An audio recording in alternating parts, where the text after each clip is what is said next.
Okay? They did not think Mayor Magalong can do it. Kaya pag maririnig nyo dito mga kabatas natin, no, dito sa sinabi ni Attorney Claire Castro dito, there's a lot of hints. Pakinggan nyo ito ulit. Pakinggan nyo ito ulit mga kabatas natin. Po ay under sa DILG. At alam naman natin, sinungaling tong taong to, di ba? We've proven that many times over and over. Yung sinasabi nila na hindi siya mag-iimbestiga, pinunta siya dyan para mag-imbestiga. Akala kasi nila hindi siya makakapag-imbestiga kasi wala siyang tao, wala siyang pera.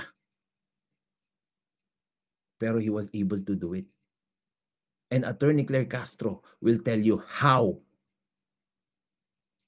ni Mayor Magalong at gawa ng Baguio City sa St. Gerard na pag-aari rin Itong po St. ng Gerard na yan, mga kabatas natin, totoo naman na may project sila doon. Pero I explained that to you already. Watch the video na lang. Meron ding video dyan, si Mayor Magalong. Everything is open there. You can look at it. Okay? Come on.